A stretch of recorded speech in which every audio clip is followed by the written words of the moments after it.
Dan bahasan kita pada sore ini teman-teman berhubungan dengan masalah itu. Lanjutannya bab ke-28, masalah gambaran tentang perhitungan amal.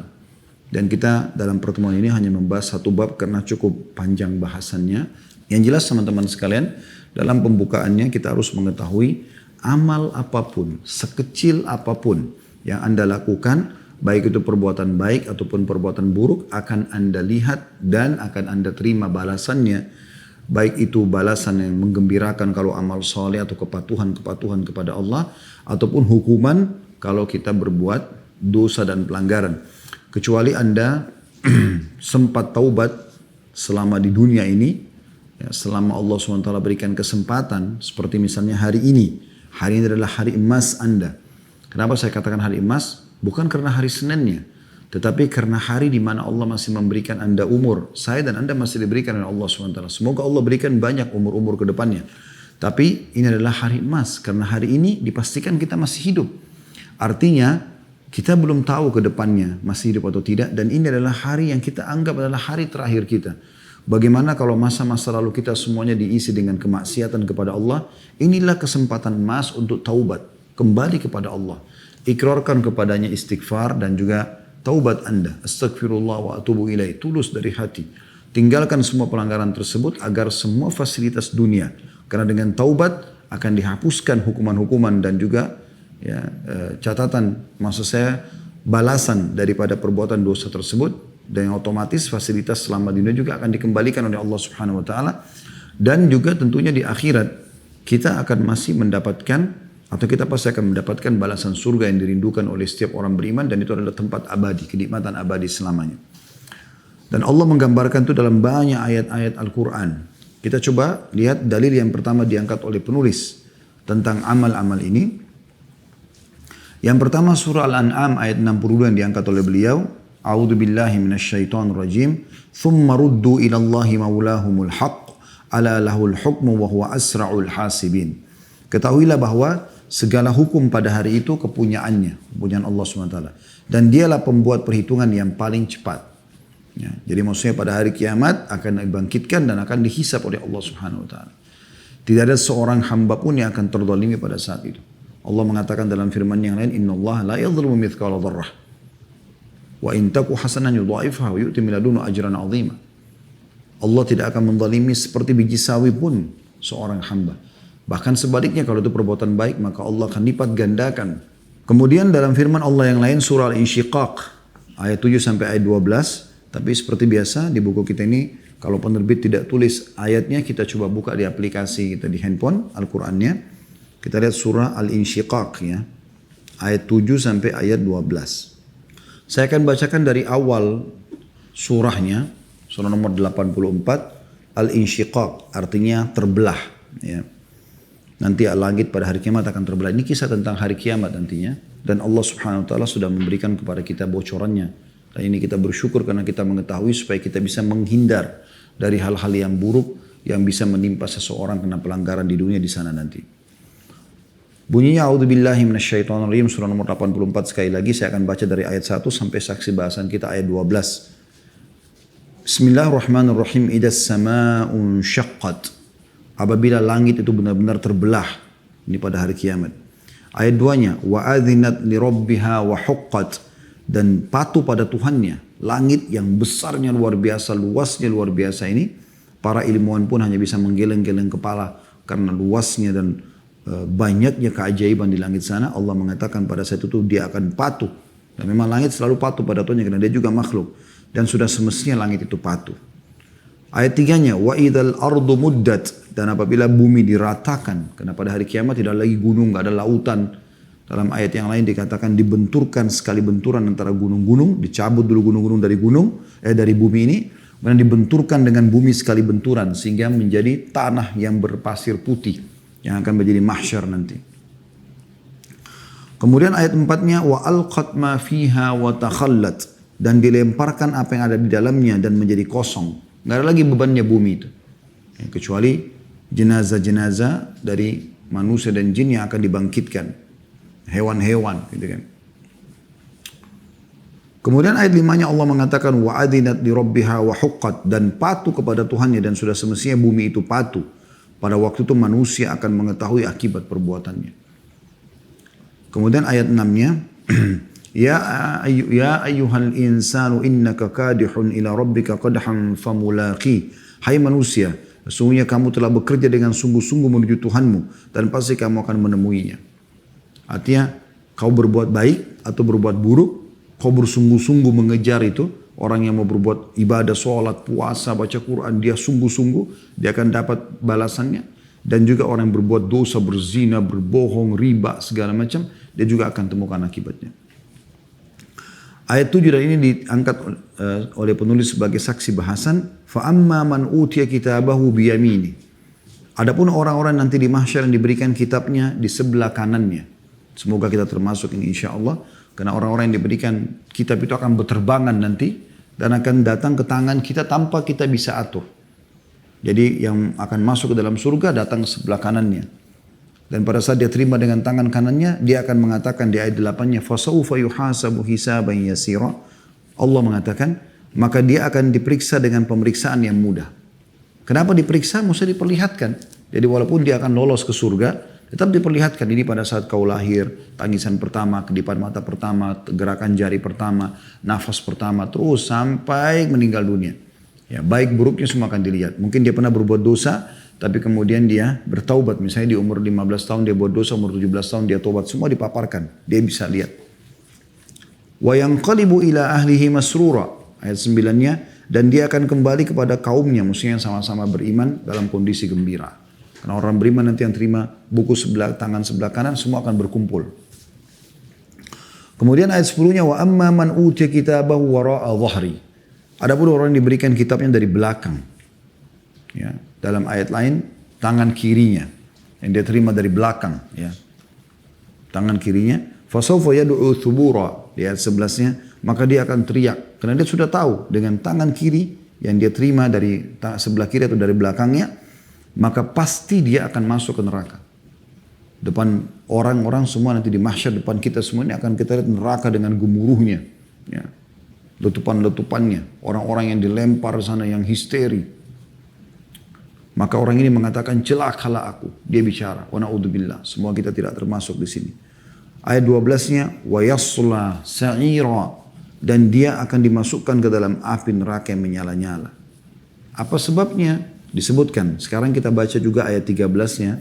Supaya menjelaskan paparan lebih lanjut ya. Apa yang Allah ingin sampaikan dalam firman-Nya. Walaupun penulis hanya mengangkat saksi bahasan. Ayat 7 sampai ayat 12. Ayat 13-nya. Sebabnya mereka dilemparkan dalam api neraka. Innahu kana fi ahlihi masrura. Di ayat 13. Sesungguhnya dia dahulu di dunia bergembira di kalangan kaumnya. Maksudnya sama-sama kafir.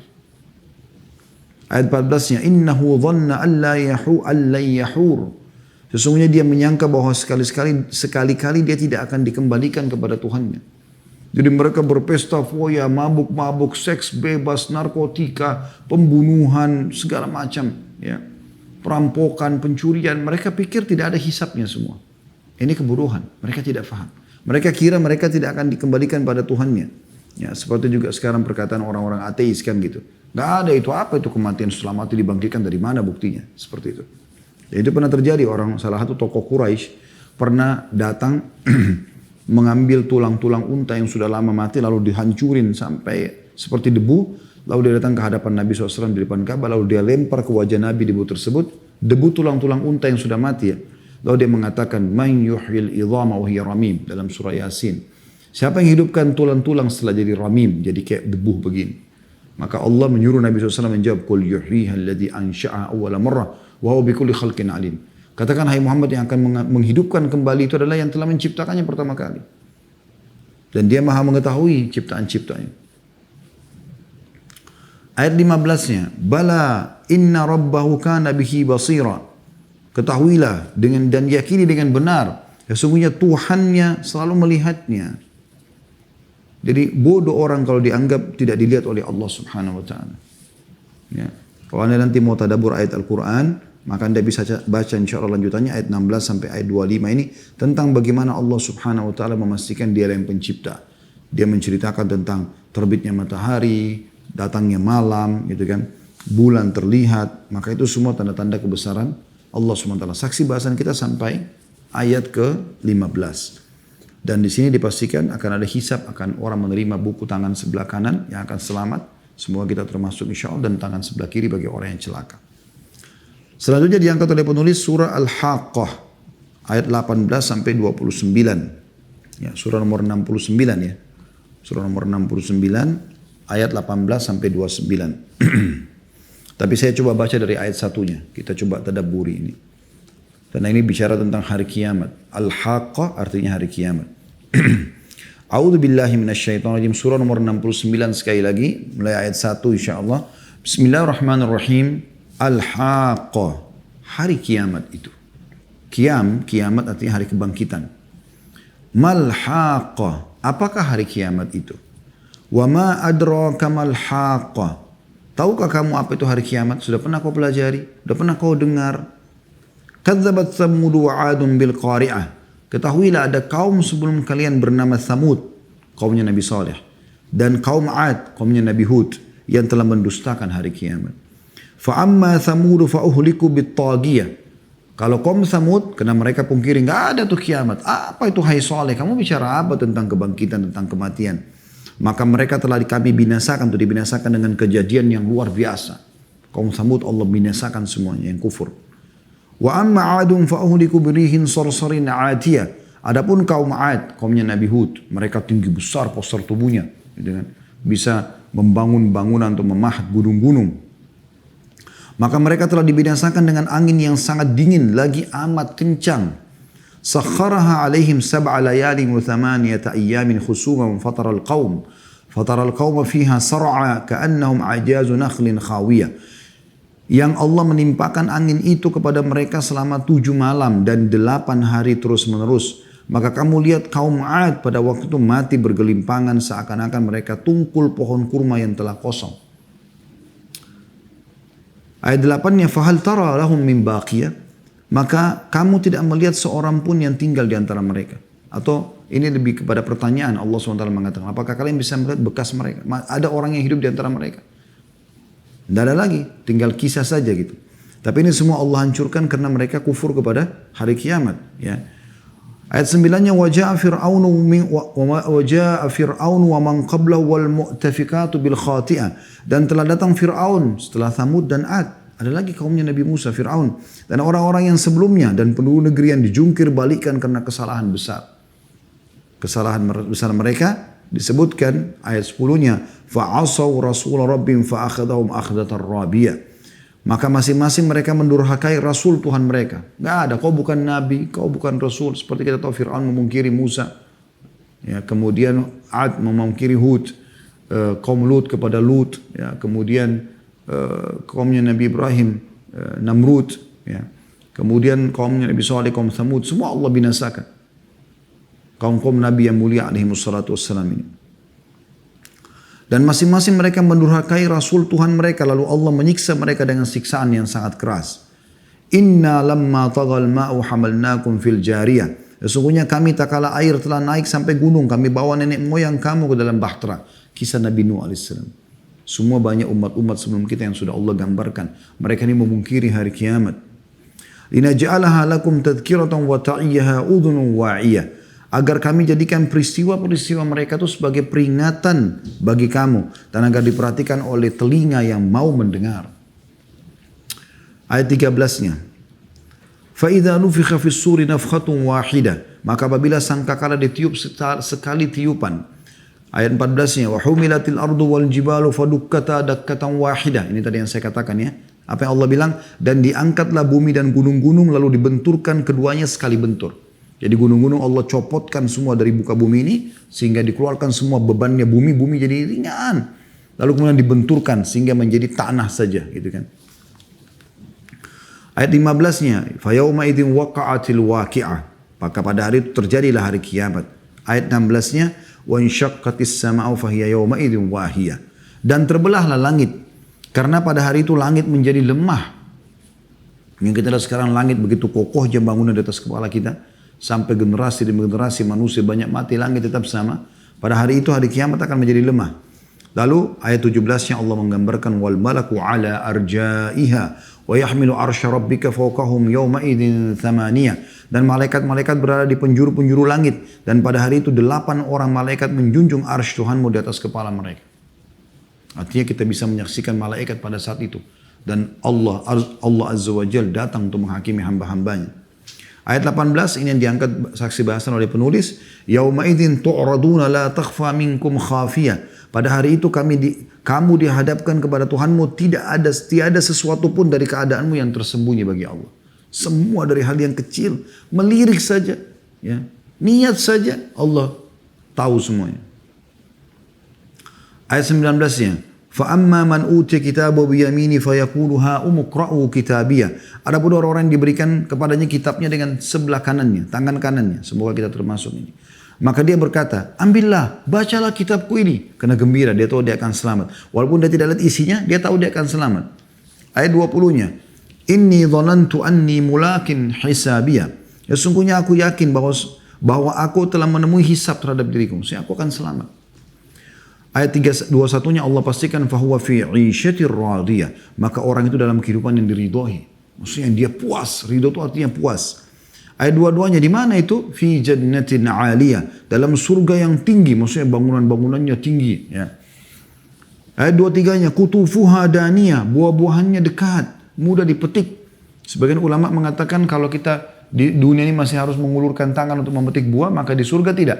Kita baru kepengen buah tertentu, buah itu mendekat, lalu kemudian menundukkan, pohon itu menundukkan ranting-rantingnya sampai mendekati tangan kita sehingga mudah dipetik. Ayat 24-nya dikatakan kepada ahli surga, Kulu washrabu hani'an bima aslamtum fi ayyamil khaliyah. Kepada mereka dikatakan makan dan minumlah dengan sedap disebabkan amal-amal yang telah kamu kerjakan pada hari-hari yang lalu. Di dunia, puasa, zakat, sholat, sedekah, bakti orang tua, dan seterusnya. Ayat 25-nya. Wa amma man utiya kitabahu bishimalihi fayaqulu ya laitani lam uta kitabiyah. Adapun orang yang diberikan kepadanya kitabnya di sebelah kirinya. Ya. Tadi ayat-ayat yang sebelumnya dalam surah Al-Haqqah atau Al-Insyiqaq itu adalah diambil dari belakangnya, tapi sisi kiri juga ya. Maka dia akan berkata, wahai alangkah baiknya kiranya tidak diberikan kepadaku kitabku ini. Dia berharap tidak terima buku amalnya. Ayat 26-nya. Walam adri ma hisabiyah. Dan aku tidak mengetahui apa hisab terhadap diriku. Semoga aku tidak tahu itu. Dia berharap begitu. Lalu dia berharap orang-orang kafir, orang munafik, orang musyrik. Ya laitaha kanatil qadiyah. Ayat 27-nya. Wahai kiranya kematian waktu di dunia itu sudah menyelesaikan segala sesuatunya. Mereka berharap tidak dibangkitkan lagi. Ma agna anni maliyah. Ayat 28-nya. Dia mengatakan hartaku sekali-kali tidak bermanfaat kepadaku. Sebuah prestasi dunia, jabatan, nama baik, harta dan segala macam, semua tidak ada gunanya. Halaka anni sultaniyah. Ayat 29-nya. Telah hilang kekuasaanku dariku. Sampai sini diangkat oleh penulis bahasannya. Tapi saya ingin lanjutkan supaya kita lebih jelas. Diapakan sih orang-orang kafir, orang munafik, orang musyrik ini? Allah gambarkan. 1400 tahun yang lalu turun ayat ini.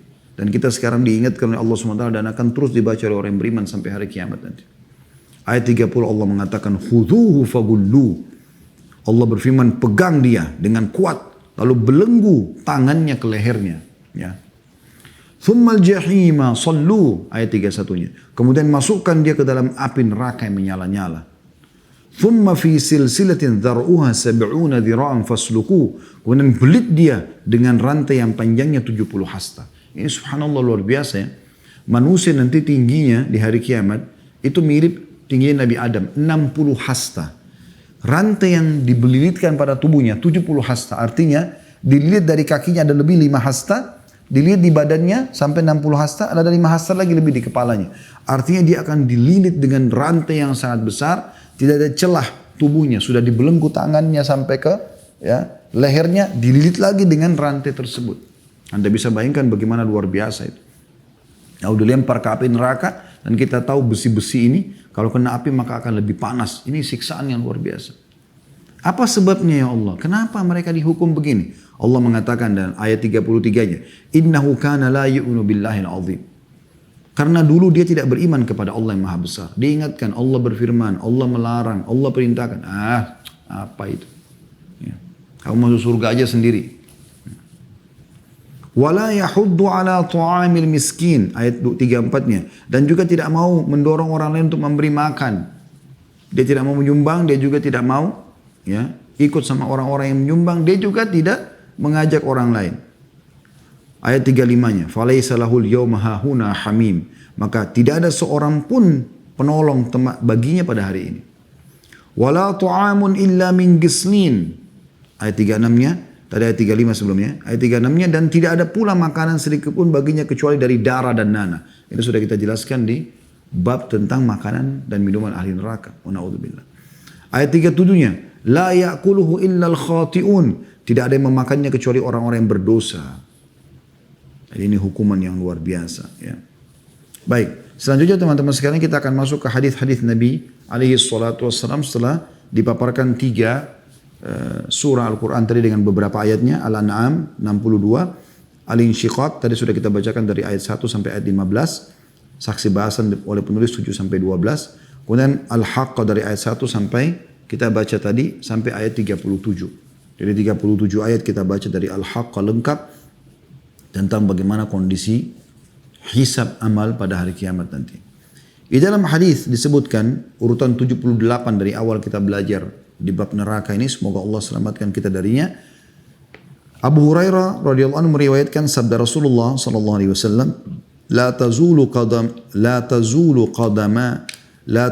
قدم عبد يوم القيامة حتى يسأل عن 4 عن أمره فيما أفناه وعن علمه ماذا عمل به وعن ماله من أين اكتسب وفيما أنفقه وعن جسمه فيما أبلاه. Tidak akan beranjak kedua kaki seorang hamba di hari kiamat nanti sampai ditanya 4 perkara. Yang pertama tentang umurnya, apa yang dia habiskan, untuk apa dia habiskan. Waktu-waktu, 24 jam, 1 jam ada 60 menit, 1 menit ada 60 detik. Kau habiskan untuk apa itu? Akan ditanya oleh Allah SWT, karena Allah tidak ciptakan kita sia-sia.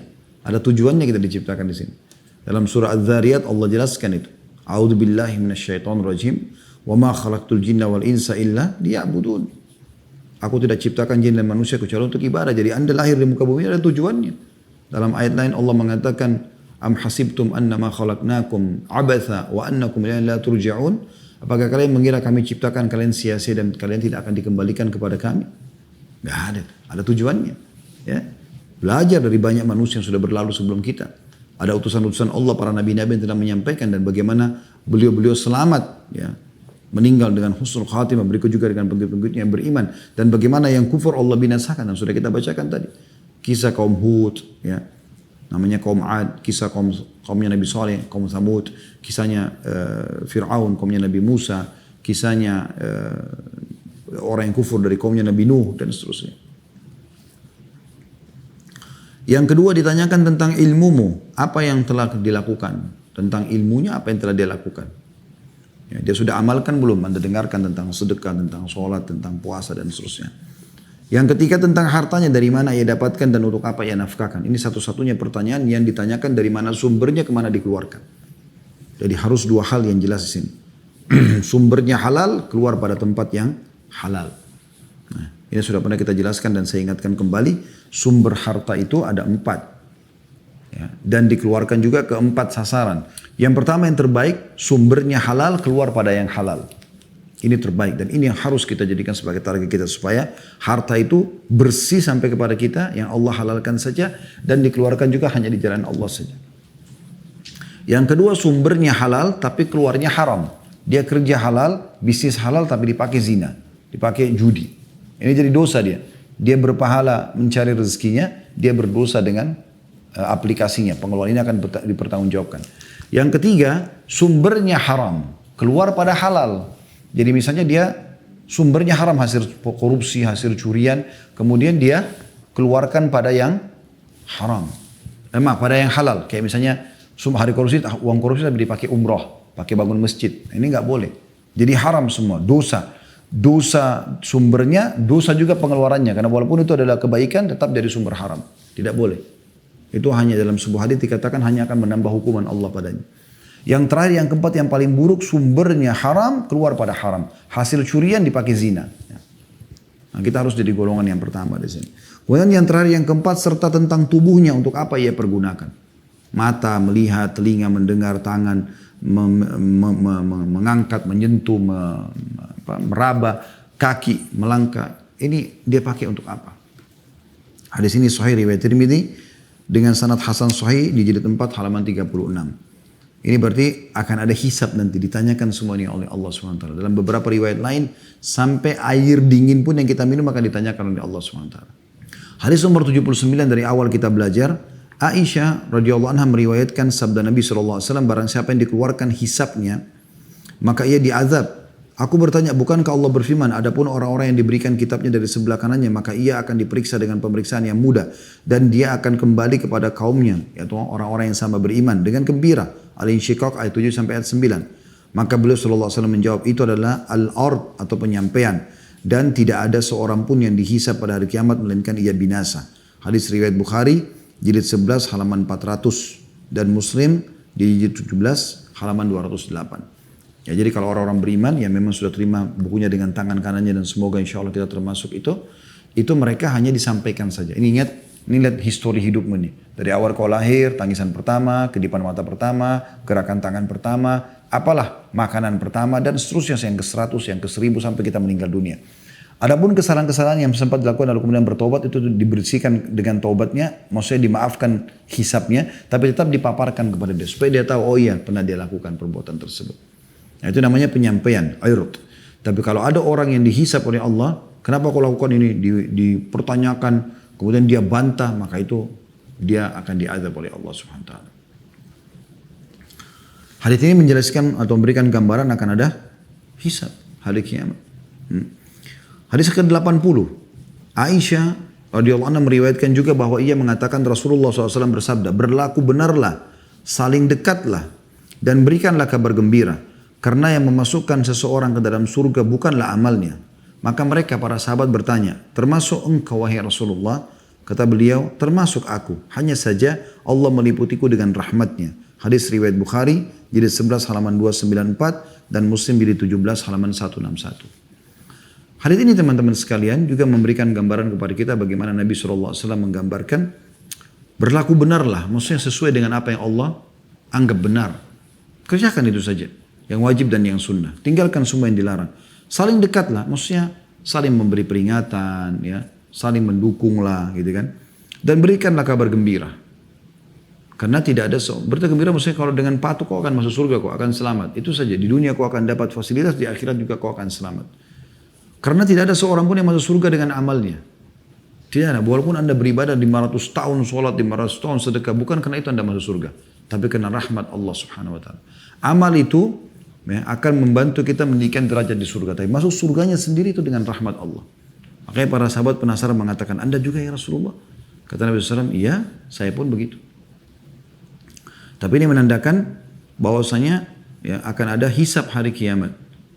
Amal-amal tetap akan ditimbang oleh Allah SWT walaupun dia bukan penyebab masuk ke dalam surga. Gitu kan? Karena masuk surga dengan rahmat Allah SWT. Ada orang mungkin berbuat dosa lebih banyak daripada amal solehnya. Tapi karena rahmat Allah, ya, sebagian ulama mengatakan dia tidak membantah, ya, pada saat Allah mengatakan kau kerjakan ini, ya Allah dia akui semua maka bisa Allah maafkan. Ya, sebagaimana ada orang nanti dikatakan dalam sebuah hadis sahih, dikatakan hari kiamat dosanya bergunung-gunung. Lalu kemudian Allah mengatakan kepada malaikat-malaikatnya Allah diperintahkan mengatakan kepada dia, ya, apakah ada amalmu yang bisa mengimbangi dosa-dosamu? Dia mengatakan tidak ada. Amal apa lagi? Udah dosa saya sebanyak ini. Lalu dikeluarkanlah kartu bitaqah dalam bahasa Arab. Ya. Yang tertulis la ilaha illallah yang pernah dia ikhlas mengucapkan itu. Dia tidak pernah melanggar, merusak kalimat la ilaha illallahnya. Tidak pernah menyekutukan Allah. Kemudian ditimbang di timbangan yang satu. Lalu terlemparlah semua dosa-dosanya. Gitu kan. Dikalahkan itu dengan rahmat Allah. Ya. Makanya dalam pemahaman ahli sunnah wal jamaah semua pelaku dosa itu dikatakan tahta masyiatillah, di bawah naungan Allah Subhanahu wa taala. Insya adzaba, kalau Allah mau Allah siksa, wa insya ghafaralah. Kalau Allah mau Allah bisa ampuni. Dan ini gambaran di timbangan nantinya. Allah Subhanahu wa taala punya kekuasaan untuk memaafkan atau menghukum. Hadis ke-81, Abu Hurairah radhiyallahu anhu meriwayatkan sabda Rasulullah SAW, kalian benar-benar akan menunaikan hak-hak kepada orang yang berhak menerimanya pada hari kiamat nanti, sehingga dibalaskan untuk kambing yang tidak bertanduk dari kambing yang bertanduk. Hadis ini diriwayatkan oleh Muslim dan juga Tirmidzi. Tidak ada sesuatu teman-teman yang tidak dihisab oleh Allah SWT. Kalau Anda pernah menggibah orang, Anda pernah memfitnah orang, Anda pernah mencuri, mengambil yang bukan hak Anda, dan Anda tidak sempat minta maaf dan mengembalikan di dunia, maka pastikan Anda akan bertemu dengan orang tersebut hari kiamat. Walaupun dia meninggal lebih dulu atau Anda meninggal lebih dulu. Jangankan kita teman-teman sama manusia, yang memang Allah berikan beban, taklif, ya, beban hukum. Binatang saja, kalau ada saling tanduk, Allah akan hakimi dua domba, kenapa saling tanduk menanduk. Ini ada hisab. Kemudian hadits nomor 82, urutan 80 dari awal kita belajar bab neraka ini. Abu Hurairah radhiyallahu anhu meriwayatkan sabda Nabi SAW, la yakhtasimanna kullu syai'in yawmal qiyamah hatta syatani fi man tahatat fi man tatahata. Segala hal itu benar-benar akan berbantah-bantahan pada hari kiamat hingga 2 ekor kambing tentang perkara tanduk menanduk. Diriwayatkan Ahmad dengan sanad hasan. Ya, ini luar biasa, berarti betul-betul akan dihisab oleh Allah Subhanahu wa taala. Selanjutnya, hadits nomor 83 tentang dalil adanya hisab hari kiamat. Ummu Salamah radhiyallahu anha menuturkan Rasulullah SAW suatu hari pernah berada di rumahku dan tangannya memegang siwak. Lalu beliau memanggil dayangnya atau pelayan Ummu Salamah di rumah. Hingga tampak kemarahan di wajahnya karena beberapa kali dipanggil pembantu itu tidak datang gitu. Kemudian Ummu Salamah pergi ke kamar pembantu tersebut, ternyata menjumpai pelayan atau pembantu itu sedang bermain batu. Maka Ummu Salamah mengatakan, mengapa aku melihatmu bermain-main dengan batu itu padahal Rasulullah SAW memanggilmu? Ia menjawab kepada Rasulullah, tiba-tiba pembantu itu lari lalu datang kepada Nabi SAW. Tidak demi zat yang mengutusmu dengan hak, aku tidak mendengarmu. Jadi betul-betul aku tidak tahu kalau anda memanggil. Maka Rasulullah SAW bersabda, seandainya bukan karena kisos, niscaya aku akan memukulmu dengan kayu siwak ini. Hadis ini diriwayatkan oleh Abu Ya'la dengan sejumlah sanadnya, dan salah satunya bagus sebagaimana dinyatakan oleh Mundhiri dalam Targhib Tarhib di jilid 6 halaman 193. Ya, jadi Nabi SAW memastikan kalau bukan karena kisos itu akan dihukum nanti hari kiamat, akan dihisab oleh Allah. Anda sembarangan main tonjok orang, main jambak orang, main lakukan segala macam kesalahan, Anda tidak minta maaf, di akhirat akan dihisab oleh Allah SWT.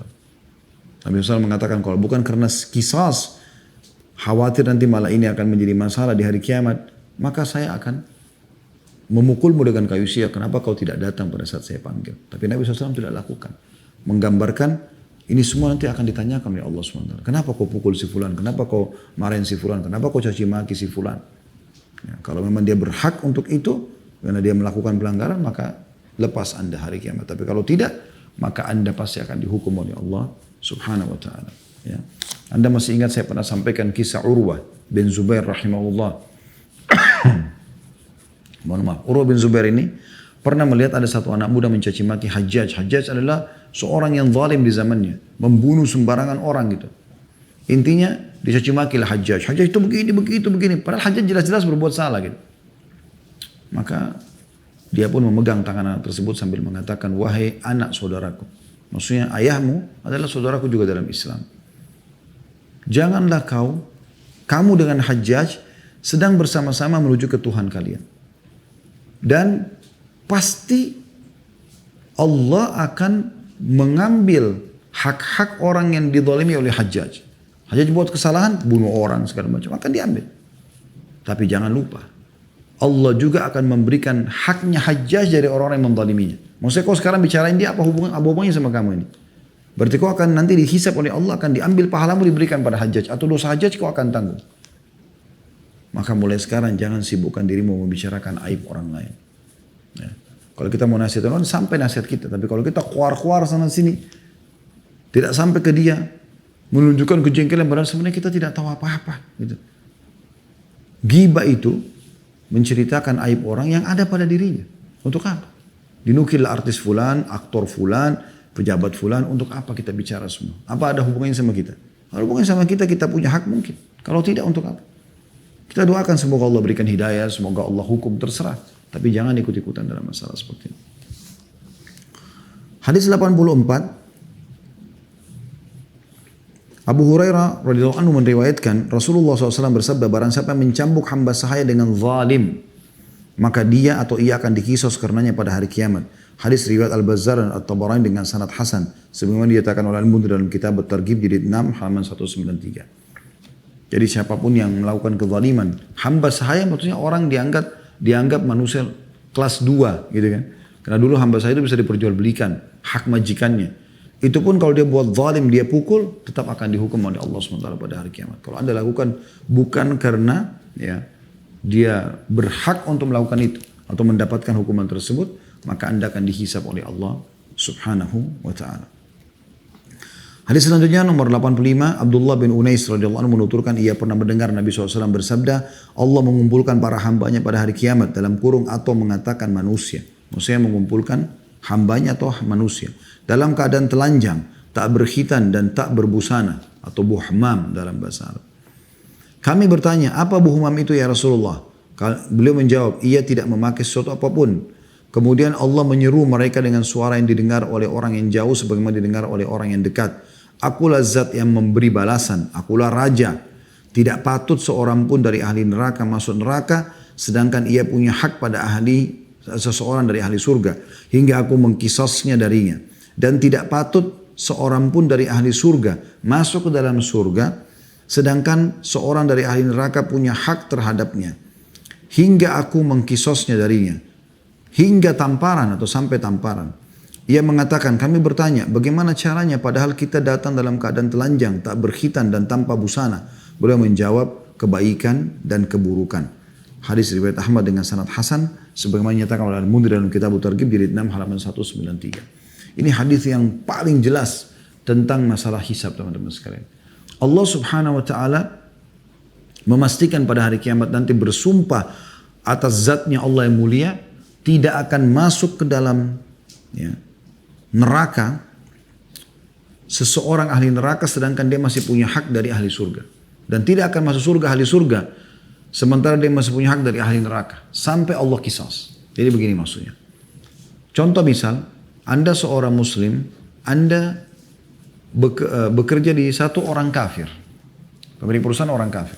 Sampai meninggal dia dalam keadaan kafir. Anda sampai meninggal dalam keadaan muslim. Secara teori syar'i, ya, Anda masuk surga, dia masuk neraka. Karena dia meninggal dalam keadaan kafir.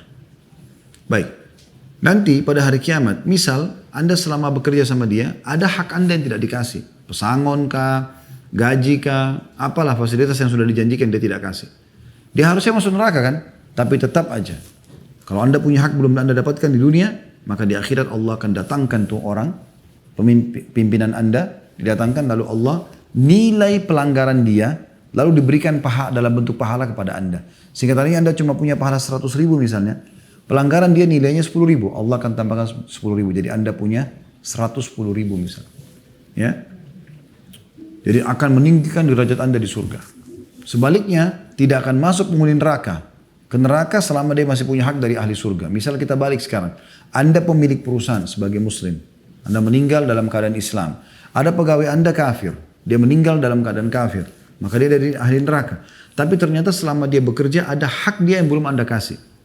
Bukan berarti karena dia kafir Anda tidak dikisos. Tidak, Anda akan dikisos. Anda akan dihisab oleh Allah SWT. Allah datangkan nanti, Allah nilai pelanggaran Anda pada dia, haknya yang tidak Anda kasih itu, lalu kemudian mengurangi pahala Anda. Ya, dan ini akan terjadi. Allah SWT bersumpah dengan itu. Maka ini sebuah keadilan yang luar biasa gitu kan. Dan pada saat itu para sahabat mengatakan, ya Rasulullah, bukankah kita dibangkitkan telanjang, tidak berbusana, tidak pakai alas kaki, tidak berkhitan. Bagaimana kita menyelesaikan hak-haknya orang? Kata Nabi SAW, kebaikan dan keburukan. Maksudnya pahalamu diberikan atau kau tanggung dosanya dia. Kalau pahalamu masih cukup dikasih ke orang-orang. Tapi kalau tidak cukup, dosa mereka akan kau tanggung. Dan ini dirincikan juga dalam hadis setelahnya, hadis nomor 86.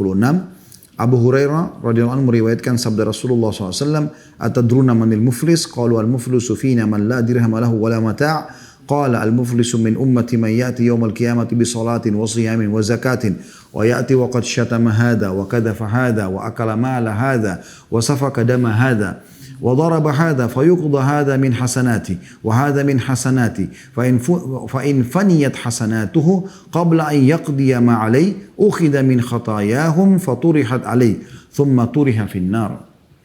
Apakah kalian tahu siapa orang yang bangkrut itu? Mereka menjawab, orang yang bangkrut menurut kami ialah orang yang tidak ada dirham dan dinar dan hartanya. Bisnis bangkrut. Kita sudah tahu makna bangkrut ya. Beliau bersabda, bukan. Orang yang bangkrut sebenarnya adalah dari umatku, orang yang datang pada hari kiamat membawa pahala sholat, lengkap, puasa, zakat, juga membawa dosa karena pernah mencaci maki si fulan, menuduh si fulan, memakan harta si fulan, mengalirkan darah fulan, dan memukul si fulan. Lalu dosa-dosa itu ditebus dengan kebaikan-kebaikannya. Jika kebaikan-kebaikannya telah habis sebelum menyelesaikan kewajibannya, maka keburukan-keburukan orang-orang yang terzalimi ditimpakan kepadanya. Kemudian dilemparkanlah ia ke dalam neraka. Hadis ini riwayat Muslim dan juga Tirmidzi. Ini hadis yang luar biasa teman-teman sekalian. Orang yang bangkrut sebenarnya pada hari kiamat adalah orang ini. Ya. Dia bawa seluruh pahala-pahala ibadah lengkap, namun tidak ada manfaatnya buat dia sama sekali. Jadi malah dibagi-bagikan kepada orang yang dia zalimi, dan kalau sudah habis, masih ada yang harus dia tanggung dari cacian dia, dari fitnah dia, dari pukulan dia. Maka akan diambil dosa-dosa mereka. Selanjutnya, hadis nomor 87 Abu Hurairah meriwayatkan, sekali lagi menggambarkan tentang hisab pada hari kiamat. Mereka bertanya, wahai Rasulullah, apakah kami akan melihat Rabb kami pada hari kiamat? Maka beliau SAW balik bertanya, apakah kalian kesulitan melihat matahari di tengah hari yang tidak berawan? Kalau lagi tidak ada awan, bisa nggak lihat matahari? Tentu bisa. Mereka menjawab tidak, maksudnya tidak kesulitan kami lihat matahari di siang hari tanpa awan. Beliau bertanya lagi, apakah kalian kesulitan melihat bulan di malam purnama yang tidak berawan? Mereka menjawab tidak. Maka beliau SAW berjawab, bersabda, demi zat yang jiwaku berada di tangannya, kalian tidak kesulitan melihat Rabb kalian sebagaimana kalian tidak kesulitan melihat salah satu dari keduanya. Lalu hamba berjumpa dengan Rabbnya. Maka dia Allah bertanya, wahai fulan, bukankah aku memuliakanmu, menjadikanmu sebagai pemimpin, menikahkanmu, menundukkan untukmu kuda dan unta, serta membiarkanmu menjadi pemimpin dan mengambil bagian dari 1/4 dari rampasan perang? Ia menjawab, iya wahai Rabbku. Lalu Allah bertanya, apakah kamu yakin bahwa kau akan berjumpa denganku? Ia menjawab, tidak. Jadi pada hari itu tidak bisa orang bohong. Subhanallah. Tidak bisa lisan kita mau bohong, nggak bisa. Akan mengatakan, iya. Karena Allah bilang di sini, setelah Allah jelaskan, bukankah aku sudah menikahkan kau, muliakan kamu segala macam. Dia aku iya. Lalu Allah tanya, apa kau yakin kau akan bertemu dengan aku di sini? Maka dia mengatakan tidak. Allah berfirman, sungguhnya aku melupakanmu pada hari ini, sebagaimana dulu kau melalaikanku. Kemudian Allah berjumpa dengan orang yang kedua, maka Allah bertanya, wahai fulan, bukankah aku memuliakanmu, menjadikanmu sebagai pemimpin, menikahkanmu, menundukkan untukmu kuda dan unta, serta membiarkanmu menjadi pemimpin dan mengambil bagian 1/4 dari rampasan perang? Ia menjawab, iya wahai Rabbku. Dia bertanya lagi, Allah bertanya, apakah kamu yakin bahwa kau akan berjumpa denganku?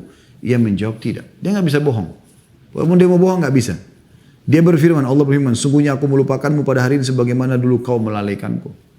Kemudian Allah berjumpa lagi dengan orang yang ketiga. Jadi contohnya bahwasanya Allah akan bertemu dan menghisap, menanyakan hamba-hambanya. Kemudian dia berjumpa lagi dengan orang yang ketiga, maka dia bertanya, Allah bertanya, D-nya besar kata ganti Allah, wahai fulan, bukankah aku memuliakanmu, menjadikanmu sebagai pemimpin, menikahkanmu, menundukkan untukmu kuda dan unta, serta membiarkanmu menjadi pemimpin dan mengambil bagian 1/4 dari rampasan perang? Ia menjawab, iya wahai Rabbku. Maka Allah bertanya, apakah kau yakin bahwa kau akan berjumpa denganku? Ia menjawab, wahai Rabb, aku beriman kepadamu, kitabmu dan rasul-rasulmu. Aku sholat, berpuasa, bersedekah dan memuji kebaikan menurut kemampuan. Lalu Allah berfirman, di sini kalau begitu.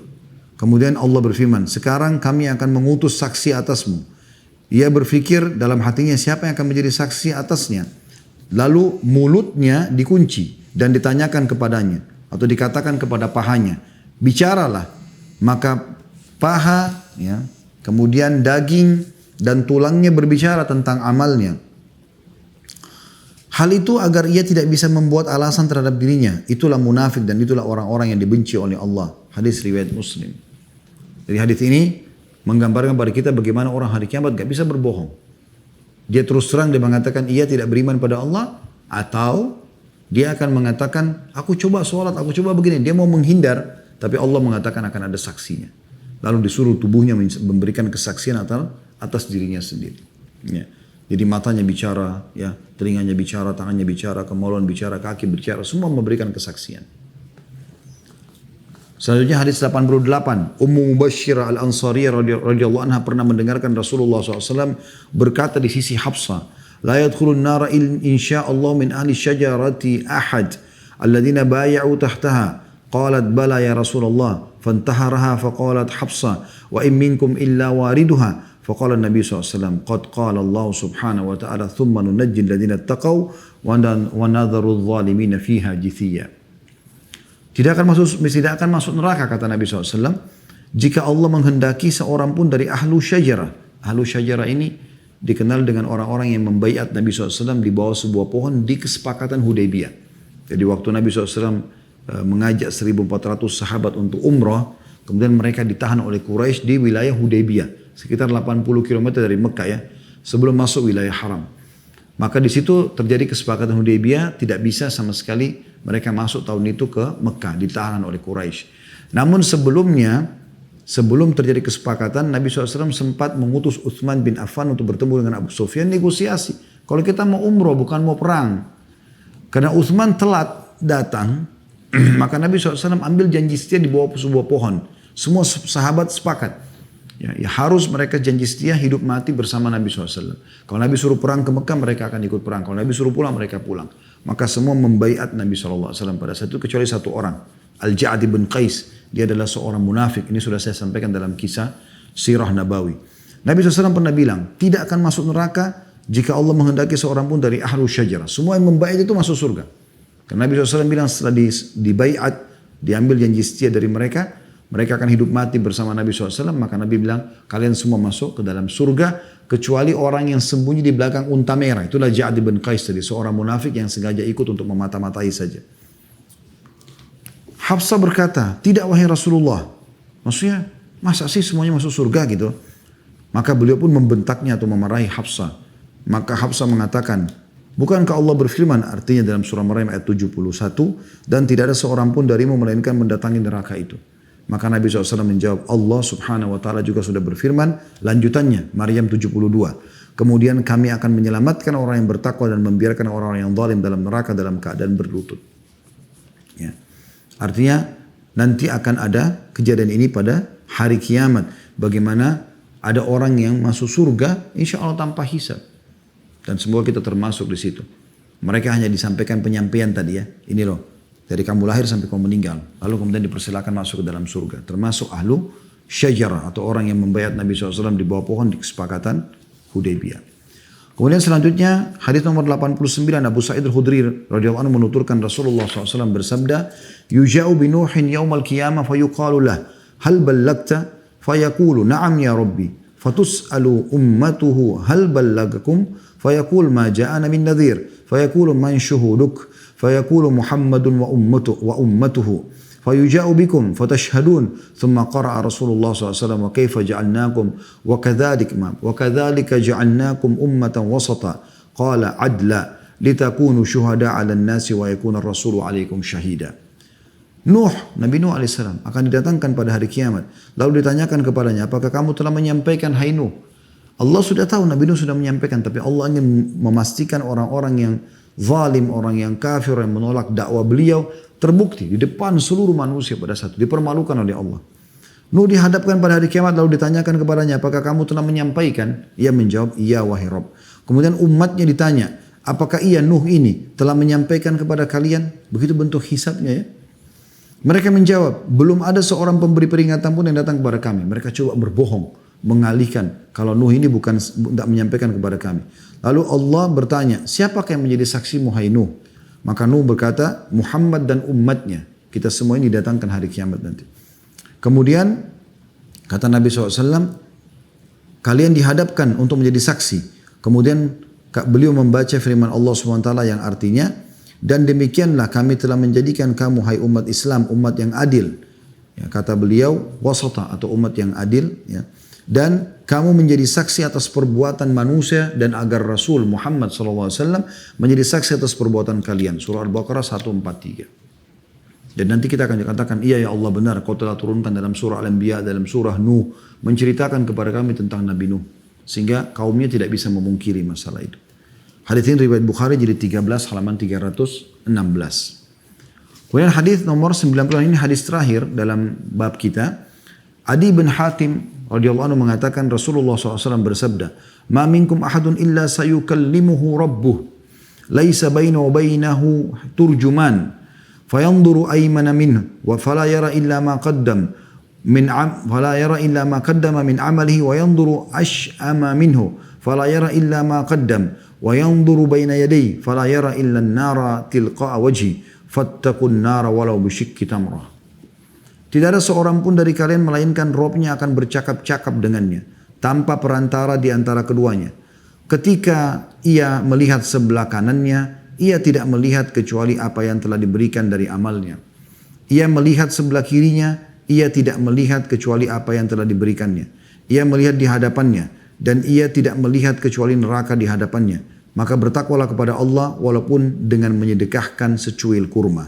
Hadis ini riwayat Bukhari, jilid 11 halaman 400. Dan Imam Muslim jilid 7 halaman 101. Penutupan dalam hadis kita atau bab kita ini tentang masalah adanya hisab hari kiamat memastikan kepada kita bahwasanya Allah akan datang dan berbicara dengan setiap hambanya. Kita semua akan berbicara dengan Tuhan kita Allah Subhanahu wa taala. Satu-satu tanpa ada penterjemah. Pakai bahasa apa? Kuasa Allah. Karena bahasa Arab Allah yang ciptakan, bahasa Inggris Allah yang ciptakan, semua bahasa, bahkan semua manusia. Semua yang ada di alam semesta ini ciptaan Allah SWT. Allah akan menanyakan kepada dia. Kemudian dia melihat setelah itu amal-amal solehnya semua ditaruh di timbangan amal sebelah kanannya, amal buruk sebelah kirinya. Lalu dia tidak bisa menentukan apapun kecuali memang harus mengikuti keputusan Allah Subhanahu wa taala. Ini luar biasa teman-teman sekalian. Ya, ini dalil yang sangat jelas tentang masalah hisab hari kiamat. Maka Nabi SAW titip pesan di akhirnya, oleh karena itu selamatkan diri kalian ya pada hari kiamat walaupun harus bersedekah dengan secuil kurma saja. Jadi kalau kau cuma punya satu butir kurma, nggak ada yang lain, miskin sekali, kau hanya bisa cuil sedikit, disedekahkan, cuil itu. Supaya bisa menambah amal solehmu yang akan membantumu pada hari kiamat nanti. Allahu a'lam.